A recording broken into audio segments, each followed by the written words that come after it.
All right. And what's the number? We stay in the new townhouses in Somerdale. And she stay in building C, but I'm not for sure what the apartment number is.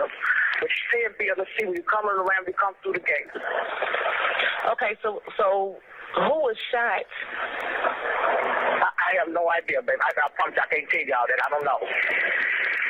All that I know, she came to my house and told me that the guy that shot somebody named Young Thug, what it's supposed to be, shot somebody and the guy is in her house. So I don't know how y'all can do that. I'm trying to get her out the house, but she wants the phone now. Okay, all right. Okay, so you saying the female won't answer the phone? I just tried to call her phone. And she got her baby and her mama now. Okay, all right. And do you want to leave your name or number? No. Okay. Please don't call me back. Yes, because ma'am. They know my children. No. Okay, all right. I want to come back and retaliate this thing. Okay, what's the apartments or the duplex name? They Somerdale townhouse. Not the old Somerdale, they the new one. Okay, is there a gate code to get in? Never call it now. You got to have a gate code get in, but the back gate is open.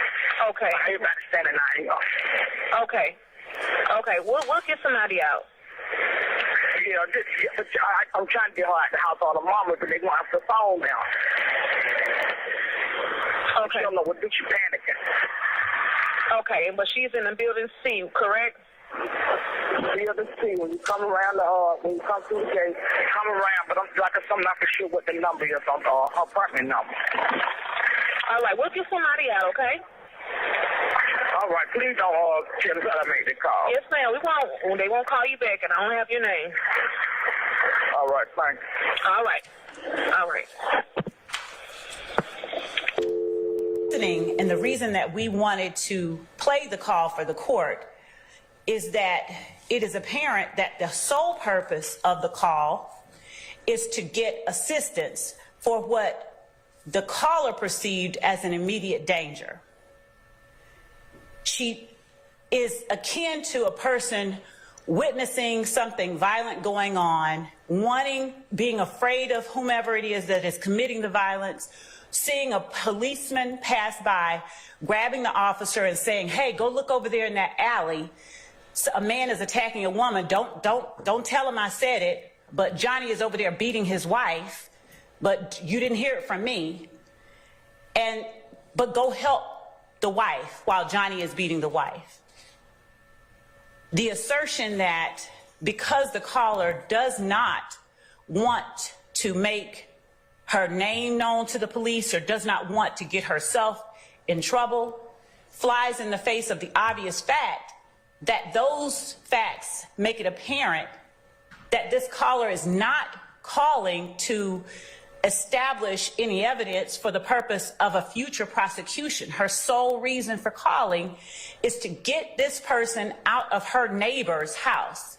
And this is not some secondary, third party kind of situation. The caller herself has experienced her neighbor coming to her in a panic. So we get past the confrontation clause quite quickly if we simply listen to the call and listen to the information being shared. A testimonial circumstance is akin to somebody sitting in an interview room giving testimony that they know will be used in a future prosecution. This is a woman who is so frightened herself, she doesn't want to call any attention to herself, let alone have anything she says be used in a future prosecution. As a matter of fact, us using this right now is probably the very opposite of what she ever intended to happen, because her sole purpose was to gain aid and assistance for that baby, that mama, and that neighbor that came to her saying, in a panic, "Young Thug's in my house." So our first argument, Your Honor, is that this is not a confrontation clause issue by any means. Just to give the court a little bit of background, on this date, September 11, 2013, officers had gone to this apartment for a reason altogether unrelated to any shooting or anything like that. When they got out there, they heard gunshots, and they saw Walter Murphy, who we later learned was Walter Murphy, shooting at a man named Derek Dotson. The officers turned and went to pursue Walter Murphy, and when they did, he jumped into a red Nissan. And they noted that there were 4 individuals in the Nissan. The Nissan comes, speeds off, crashes over a wall, and crashes into a brick wall. 4 people get out running. The CAD report relays exactly the sequence of events. We will be entering into evidence 911 calls, the first 911 call that got the officers out there, and then the court will be able to hear the sequence of events. And around the time that this person made this call, just before, the court will hear officers saying, one just went under the car, the other one went a different way, and they're describing the places that each one of them went. So in the midst of all of the commotion that is going on and being relayed over radio traffic, as a matter of fact, we have 2 different numbers, 2 different case numbers that are associated with this particular case. One ends in 1038, one ends in 1308. They get another call that they don't even realize is related to the call involving the shots fired. And that other call is the 911 call that the court heard today. And when they reached out over the radio and said, we got this caller who's calling in about this guy, the shooting at Summerdale, Young Thug, they then learned that it's related to the first series of calls. And that's how they all got put together in the first place. So it doesn't happen in a vacuum. It doesn't happen after any prolonged or any period of time whatsoever. It's actually a series of very fast-paced events that take place. So the car goes over the retaining wall, the 4 occupants get out and run, the police are telling each other over the radio where the occupants are going, and in the midst of all of this, the police get a call from a woman, frantic, not wanting to be identified, describing her neighbor having come to her in a panic just a moment ago, and now she's not answering her call. For all she knows, that neighbor is in there dead.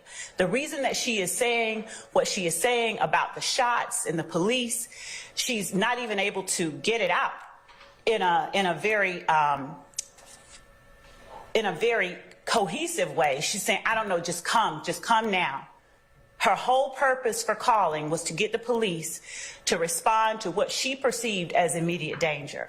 So the idea, though it was kind of glossed over, that this is testimonial is belied by the contents of the call and the circumstances surrounding the call and the information relayed during the call.